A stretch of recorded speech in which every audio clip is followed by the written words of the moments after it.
Okay guys, so I made an experiment. Tinignan ko no, bago ako gumaling, meron pa akong virus ngayon, meron pa akong COVID-19. Pero since pinawisan ako, gumawa ako ng experiment.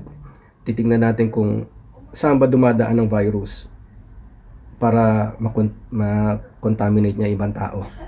Maging contagious siya. Ito ba ay galing sa hangin, sa hininga, sa laway? Ang ginawa ko yun, no, sa hininga, sinamahan ko pa ng ubo.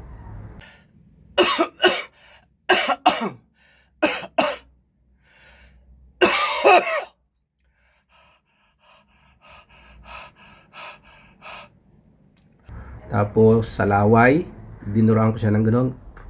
Basang-basa talaga siya, nakita ko, makapal nga masyado eh.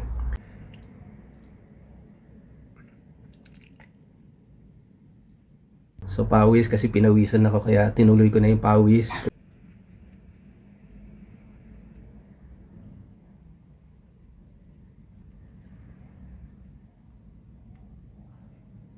Tapos yung ganon.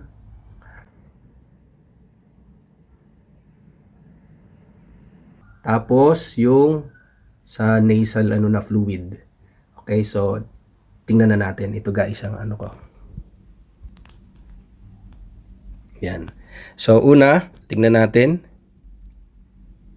Ito guys ay honest. Ang ating ginamit ay maraming ganito.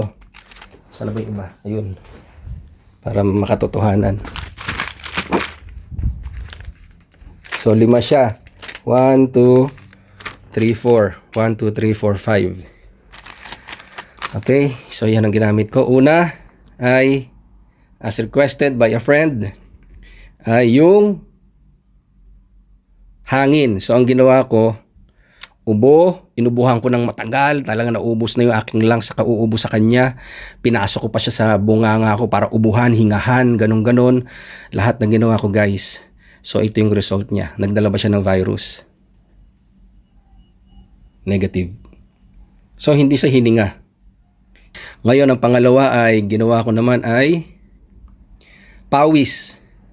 Ang pawis, ito naman guys ang result. Wala ring virus sa pawis. Okay? So yung pawis ko, pinunasan ko kasi lumalabas na kasi pagaling na rin ako eh. Okay? Ang pang-apat ay dinuraan ko siya guys. As in, nilublob ko siya sa dura ko. Yung dura ko, hindi ko nilagay sa lupa ha. Talagang diretso. Ayan guys, negative pa rin siya. Okay? So, pang-apat, second to the last is yung in-scrub ko na yung ito, cotton buds. In-scrub ko na siya sa loob ng aking bunganga kagaya ng ginagawa sa airport sa mga PCR test. Ito rin yung lumabas. So, muntik na ako masuka kasi pinasok ko ng todo. So, ito guys ang lumabas. At yung last ay yung normal nilagay sa nasal. Sinuwag ko ng ganon. At ito yung lumabas guys.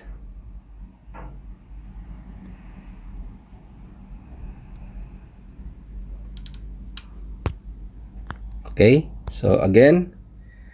Air. And cough.